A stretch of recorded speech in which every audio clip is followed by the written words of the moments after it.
desenvolver, para promover o desenvolvimento das habilidades cognitivas e morais, para promover a socialização desse sujeito cognitivo. É para isso que vocês estão na escola, ok? Todo o resto é apêndice. Vocês estão na escola para isso. Se vocês não fazem isso, vocês não estão cumprindo o papel pelo qual estão na escola. Eu não posso até fazer outras coisas bem, vocês não estão cumprindo o papel de vocês. Apesar de certos universais cognitivos, o que eu chamo de universais cognitivos? Os universais cognitivos são aqueles aspectos neurobiológicos a que eu me referi, com os quais todo indivíduo, toda pessoa humana nasce, né? E são universais porque toda pessoa humana nasce independente do tempo e do espaço, do ontem, do hoje, do amanhã, do aqui e do lá. São universais. Toda pessoa humana é dotada dessas habilidades cognitivas, como raciocinar logicamente, formar conceitos, memorizar, generalizar, estabelecer relações, induzir, deduzir, tá claro? Todas essas habilidades cognitivas são universais. Apesar desses universais cognitivos, com os quais todos nós nascemos, apesar disso, a experiência educativa, a qualidade da experiência educativa que o sujeito cognoscente vive, repercute sobre o seu desenvolvimento. Está claro? Então todos nascem com os mesmos universais cognitivos. Concordam comigo? Concordam?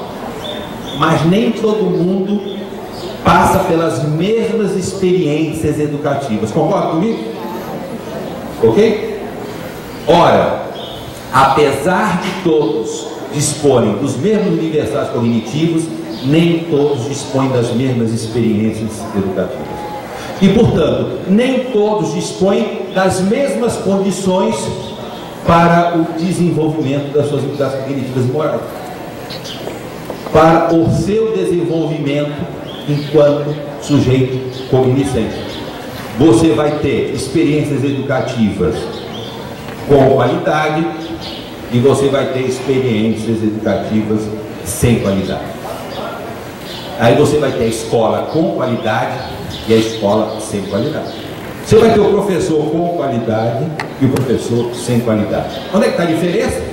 Qualidade é quando a experiência educativa que a escola promove, que o professor promove, repercute no desenvolvimento das habilidades.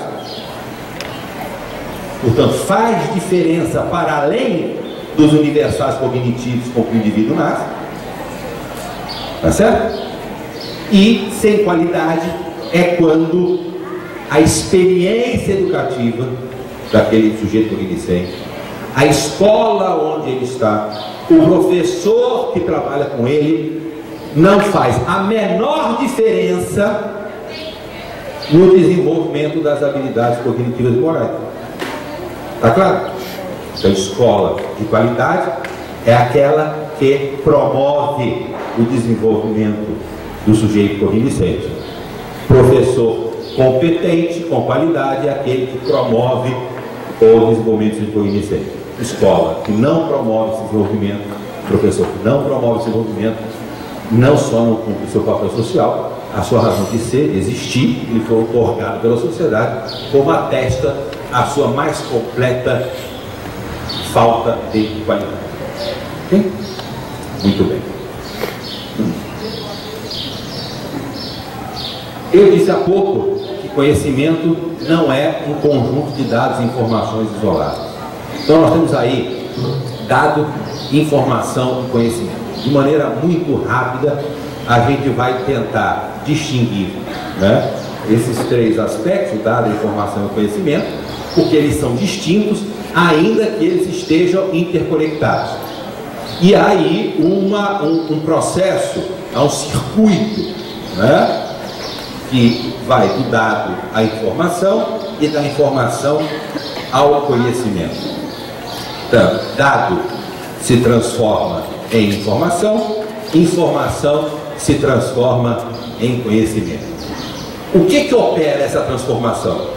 O que transforma dado em informação? O que transforma informação em conhecimento? É o processo cognitivo. Ok? É o processo cognitivo.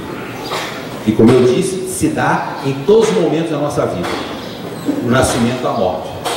Mas que na escola se dá de maneira formal, intencional, planejada. O que eu estou querendo dizer? Que na ação didático-pedagógica, na ação docente, na ação da escola ou na ação curricular, eu devo, através do processo cognitivo, fazer com que o dado se transforme em informação e a informação se transforme em conhecimento. Tá certo? Se eu não fizer esse processo de transformação, ou seja, se eu não promover condições para que o sujeito cognoscente do meu aluno faça esse processo, eu não estou fazendo o que devia fazer. Se eu paro no meio do caminho, se eu me limito a promover experiências didático-pedagógicas que transformem dado em informação e parem na informação, eu estou realizando apenas a metade, eu diria, estou realizando a parte menos importante do meu trabalho como docente. Está claro? Ok? Muito bem. Portanto, é o processo cognitivo que vai operar essa transformação de dado para informação e informação para conhecimento. O que é um dado? Um dado é uma realidade amorfa, extraordinário em realismo. Porque ele é o que é. Ele é o que é independente de qualquer sujeito. Tá certo? Ele é o que é independente de qualquer sujeito. Ele é desprovido de qualquer subjetividade. Ele é irrelevante para a vida do homem. Ele não tem propósito e ele não tem significado em si mesmo. Isso é um dado. Ok? Para ficar mais claro, sabe aquele planeta que a gente ainda não descobriu? Sabe? Aquele planeta que a gente não descobriu, que a gente não sabe que existe. A gente não sabe, mas ele já existe, independente da gente saber ou não. Ok? Ou seja, ele é um dado. Ele é um dado. Tem muita coisa que existe e com a qual você nunca interagiu, nem pela via dos sentidos, nem pela via da consciência, não é verdade? Tem muita coisa que existe nesse mundão, meu Deus, que você nunca interagiu, nem pela via dos sentidos, nem pela via da consciência, não é verdade? Mas não é porque você não interagiu que não existe, ok? Existe, é um dado. Está claro? Isso é o dado, é uma realidade amorfa, de extraordinário realismo, que existe, e não existe só na realidade empírica, existe no mundo da consciência. Ela é irrelevante, porque ela não faz nenhuma diferença na minha existência, ela não tem propósito, e o dado não tem significado em si mesmo. O dado, no entanto, é a matéria-prima essencial para gerar informação. Ok? Como é que eu transformo não ter informação sem dado? Está claro? E como é que, mas no entanto, o dado por si mesmo não quer dizer nada, não tem significado nenhum. Como é que eu transformo o dado em informação? Pelo processo de cognição. Tá certo? Então, o que é necessário? O que surge diante desse dado para que ele se transforme em informação? Surge o sujeito cognoscente. Surge o sujeito cognoscente. Ou seja, começa a se estabelecer uma relação. A informação, portanto, é a mensagem que transmite os dados na relação deste com o indivíduo. Ou seja, A informação é o dado em relação com o indivíduo. Tá claro? Aquele planeta aqui que existe, que você não sabe que existe, ele é um dado, não foi o que eu disse? Mas a partir do momento que você fica sabendo que aquele planeta existe, ele deixa de ser um dado, ele passa a ser uma informação. Ok? Eu sei que aquele planeta existe. Ou seja, eu processei cognitivamente, seja pela via da consciência, seja pela via dos sentidos, que alguém me disse, ou que eu vi o planeta, tá certo? De que aquele planeta, ele existe. Ele deixa de ser um dado e ele passa a ser uma informação, que é uma relação entre sujeito cognitivo e dado. Tá claro? Isso é informação. Quando eu chego na aula e falo para o menino assim: ó, meu filho, um esqueleto humano, quem sabe quantos ossos tem o esqueleto humano? 208. Ah, você tem que pensar. Quando eu chego para o menino e digo para o menino assim: olha, um esqueleto humano tem 208 ossos. Tá certo? Muito bem. O que está acontecendo ali a partir daquele momento? Hein? Uma informação. É isso? Uma informação. Eu estou na informação. Eu tenho um sujeito cognitivo, que é o aluno, e eu o coloquei em relação com um dado. E esse dado, que até então era exterior a esse sujeito cognitivo, entra em relação com ele através do processo cognitivo e se transforma em informação. Ok? Está claro? Muito bem. Todo dia isso acontece na sala de aula, né? Então, em princípio, nós somos até bastante bons para operar esse processo de transformação de dado em informação. É só o professor que opera essa transformação de dado em informação? Não. Né? Não. O livro faz isso tão bem quanto o professor. Né? O mundo virtual, internet e outros, né? Televisão, faz isso tão bem quanto o professor. Ou seja, você tem aí N mecanismos em que a informação se processa do sujeito cognitivo. Está claro? Muito bem. Então, a informação é a mensagem que transmite os dados na relação deste dado com o indivíduo, que é o sujeito da comunicação, o emissor ou receptor da mensagem, né? Então, se você diz para o seu aluno, você é o emissor e ele é o receptor dessa mensagem. A informação é o dado liberto, livre da sua condição de amorfia. Ele passa a ter um significado. A informação asepticamente objetiva, a informação objetiva, tal como ela está ali, ela é o quê? A matéria-prima do conhecimento. Então o dado é a matéria-prima da informação, não é isso? E a gente já viu como é que a coisa acontece.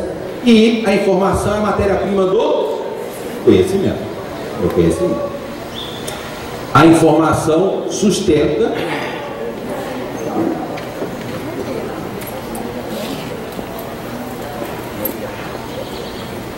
estrutura e desestrutura o conhecimento. A gente vai voltar a isso. Por que eu estou chamando a atenção? Porque a informação, ela é importante. A informação, ela é importante, mas ela não é o fim do processo de cognição. Está claro? Ela não é o fim. Ela é importante, mas ela não é o fim. O que ela é? Ela é uma mediação. Onde é que está o problema? O problema está quando a gente coloca o que é uma mediação como fim. Tá certo?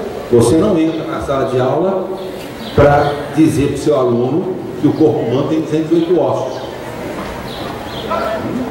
Produzir essa informação é uma mediação. Para quê?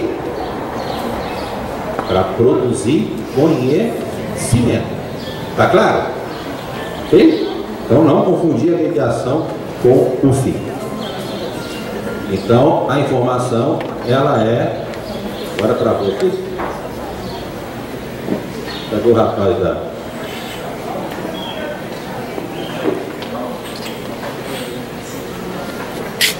Tem alguém aqui para... Pronto. Foi embora. Muito bem. E o terceiro elemento é o conhecimento. O que é o conhecimento? Primeira coisa, o conhecimento pressupõe o envolvimento ativo do sujeito cognitivo. Ou seja, você pode ter informação sem o envolvimento ativo do sujeito cognoscente. Está claro? Mas você não pode ter conhecimento sem o envolvimento ativo do sujeito cognoscente. Certo? O seu aluno pode sair da sala sabendo que o corpo humano tem 208 ossos. E você promoveu a informação. Mas você não promoveu necessariamente o conhecimento. Porque o conhecimento pressupõe o envolvimento ativo dele com essa informação. Tá? Para atingir o fim. Qual é o fim? O desenvolvimento das habilidades cognitivas e morais. Tá claro? Okay? Se ele não deu um passinho adiante no desenvolvimento das suas habilidades, eu parei no meio do caminho. Tá? Muito bem. O conhecimento comporta uma dimensão essencialmente subjetiva. Se o dado que está lá numa extremidade é completamente ausente de subjetividade, o conhecimento que está na outra ponta, ele é inteiramente revestido de subjetividade. Está claro? Ele comporta uma dimensão essencialmente subjetiva. Por quê? Porque não há conhecimento fora do sujeito cognoscente, fora do ser humano. O conhecimento não tem vida própria. Ele vive no homem, o homem, para dar vida ao homem. Está claro? Ok? Eu posso ter informação fora do homem, fora do sujeito cognoscente? Posso? Posso ou não posso? Posso, informação posso. Informação posso, ela está no livro. Né? O que é um sistema? Computação. Como é que a gente chama computação? Sistemas de informação. Ou sistemas de processamento de informação. Está claro? Eu consigo, através de recursos tecnológicos, armazenar, processar, trabalhar grandes volumes de informação. Mas isso não é conhecimento. Porque está fora do sujeito cognoscente. É isso? Ok? Tá certo? Informação é software e hardware. Com essa palavrinha, né? Software e hardware. E conhecimento. O que é conhecimento? Conhecimento é peopleware. Peopleware. Conhecimento é pessoa. People. Pessoa. Tá certo? Não existe conhecimento fora do sujeito cognoscente. Ele não tem vida própria. Ele vive no homem, ele vive do homem e ele existe para dar vida ao homem. Vai voltar a isso no final. O sujeito relacional é dotado de consciência, de valores, de crenças, de ideologias e de princípios. Né? Esse sujeito cognoscente tem isso, não tem? Nós somos sujeitos cognoscentes, nós não temos valores, crenças, princípios. Não é? Muito bem. O conhecimento também se traduz em atitudes. O conhecimento se traduz em atitudes. Quando aquela informação ganha existência dentro do indivíduo, e o que nós falamos que a informação estrutura o conhecimento, né? Quando a informação ganha vida dentro do indivíduo, essa informação produz o quê? Produz ação no indivíduo, no sujeito cognoscente. Portanto, o conhecimento ele se traduz em atitude. Portanto, ele tem uma função comportamental. A informação não afeta o meu comportamento. Saber que o corpo humano tem 208 órgãos não afeta o meu comportamento. O conhecimento afeta o meu comportamento. Por quê? Porque ele se traduz em atitudes. O conhecimento se traduz em intenções. E o conhecimento se traduz em vontade. São, portanto, as funções comportamental, teleológica, da intenção do fim, e volitiva, da vontade, próprias do conhecimento. É aí que a gente vai ver a dimensão ética e moral do conhecimento. Tanto o desenvolvimento cognitivo está associado com o desenvolvimento moral. Produção do conhecimento tem relação direta com a forma como o sujeito cognoscente atua no mundo, na relação com as pessoas, nas decisões que ele toma, nos seus posicionamentos. Por isso, conhecimento tem a ver com cidadania, com política. Tem a ver com ética e com moral, tem a ver com cidadania e com política. Está claro? Muito bem. É muito mais do que informação. Concorda comigo? Muito mais do que informação.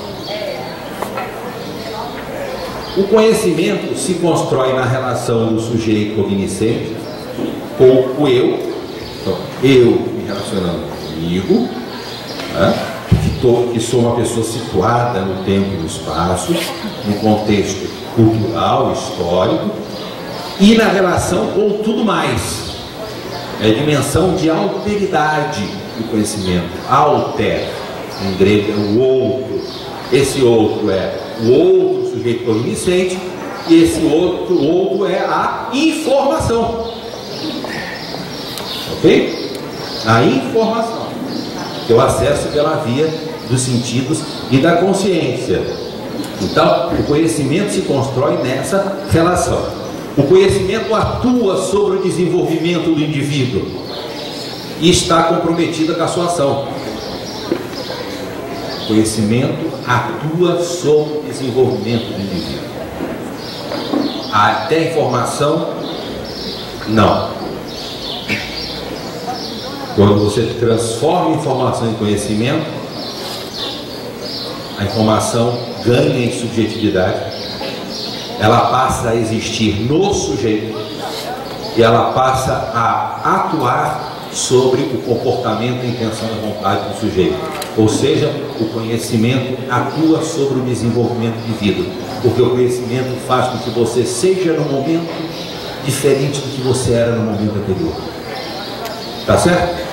Por quê? Porque o conhecimento novo, quando se produz, ele desestrutura o sujeito e estrutura um novo sujeito. E é esse processo contínuo que se dá ao longo da vida, quando o conhecimento ocorre, em que eu me desestruturo e me reestruturo, me desestruturo e me reestruturo, que se dá o desenvolvimento.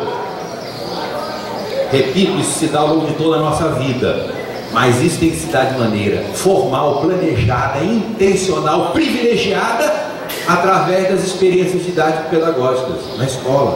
Está claro? Quem que conduz as ações didático-pedagógicas na escola? O professor. Ou seja, ou o professor o faz e o professor, portanto, atua, interfere, promove o desenvolvimento, ou o professor não contribui com o desenvolvimento. Está claro, gente? Eu consigo entender a relação entre a nossa ação docente e o desenvolvimento do sujeito cognoscente? Muito bem. Então, eu promovo a produção do conhecimento do sujeito, cognoscente do aluno, porque é isso que vai operar o desenvolvimento das habilidades. O conhecimento atua sobre o desenvolvimento do indivíduo e está comprometido com a sua ação. Dimensões operativa, histórica, social e ética do conhecimento. O homem e o conhecimento são fruto do seu tempo e do seu espaço, da sua história e da sua cultura, já que é o tema desse congresso. O conhecimento, ele emana, ele emerge da interação do sujeito com o objeto, como nós já falamos. O objeto, aí o que é? É a informação. Presente no mundo empírico ou no mundo lógico, tá certo? É isso, o objeto, ele está presente ou no mundo empírico ou no mundo lógico. Ele é informação. Quando eu, sujeito cognoscente, interajo com essa informação no mundo empírico ou no mundo lógico, essa interação cria as condições para a produção do conhecimento. Ou seja, essa interação faz com que o sujeito mergulhe no objeto. E esse mergulho faz com que o objeto já não exista mais fora do sujeito, mas ganhe vida no sujeito. Está claro? E quando ele ganha a vida no sujeito, se dá o desenvolvimento cognitivo. Se desestrutura um conhecimento prévio e se opera a construção de conhecimento novo. E é isso que produz, o desenvolvimento cognitivo. Assim, ele rompe a racionalidade clássica que distingue aquilo que é conhecido de quem conhece. Já não existe mais objeto do conhecimento e sujeito do conhecimento. As duas realidades se fundem numa realidade só. E essa fusão se dá através das habilidades e competências cognitivas. Ao mesmo tempo que essas habilidades são aqueles universais cognitivos, são a condição para promover essa fusão entre o sujeito e o objeto, né? Ao mesmo tempo que aqueles universais cognitivos são condições para operar a fusão do sujeito com o objeto, é a fusão do sujeito com o objeto que promove o desenvolvimento das habilidades. E aí eu crio uma espiral. Eu desenvolvo as habilidades cognitivas e produzo conhecimento, eu produzo conhecimento e desenvolvo as habilidades intelectuais cognitivas. Desenvolvo as habilidades cognitivas, produzo conhecimento, ao produzir conhecimento, desenvolvo as habilidades cognitivas. É essa espiral que cabe ao professor promover de forma intencional, planejada, monitorar, orientar, direcionar, avaliar, estimular, tá certo? Para que ela se dê de forma crescente. Quanto mais crescente, mais rápido isso acontece, mais qualidade tem no meu trabalho e na escola onde eu estou. E mais essa escola vai fazer diferença na vida desse sujeito cognoscente. Se essa espiral não acontece, ou acontece no ritmo muito lento, muito limitado, muito disperso, muito de qualquer maneira, essa escola, esse professor está contribuindo pouco ou nada, ou quase nada, no desenvolvimento desse sujeito cognoscente. Como eu já disse, o conhecimento ele existe apenas dentro do sujeito cognoscente. E por existir apenas dentro do sujeito cognoscente, é que ele, tal qual o sujeito, o conhecimento é complexo, é imprevisível e é incontrolável. A pessoa humana não é complexa? Não é imprevisível? Não é incontrolável? Alguém pode prever algo sobre o futuro de alguém? Sobre o dia de amanhã de alguém? Não pode. Portanto, quando se dá esse processo de fusão do sujeito cognoscente com o objeto, que dá origem ao conhecimento, que desestrutura e estrutura esse sujeito novamente, ninguém tem controle sobre a direção que você vai ter. Ninguém vai ter controle. Ninguém tem controle sobre a direção que você vai ter. Porque assim como o sujeito, o conhecimento ele é complexo, ele é imprevisível, ele é incontrolável. Ele vai levar o sujeito a algum lugar. Tá? Por isso, nós temos aquela dimensão, né, volitiva, aquela dimensão teleológica do conhecimento, e por isso a preocupação, eu vou voltar isso mais para frente se der tempo, do desenvolvimento das habilidades morais junto com o desenvolvimento das habilidades cognitivas. Por quê? Porque a produção do conhecimento ou o desenvolvimento cognitivo sem referências morais pode ser extremamente perigoso. Ok? Extremamente perigoso. A gente vai ver isso aí mais para frente. O conhecimento extrapola a informação, exigindo habilidades cognitivas e referências teóricas para dar efetividade simbólica e operacional à informação. O conhecimento, como eu já disse, vai além da informação e ele exige as habilidades cognitivas e as referências teóricas para dar efetividade simbólica e operacional à informação. Então, aquilo que eu dizia, né, é preciso, e junto com o desenvolvimento cognitivo, se dê o desenvolvimento moral, porque é esse que vai dar a direção, vai imprimir simbolismo à ação desse sujeito cognoscente, para que o conhecimento não tome o caminho errado.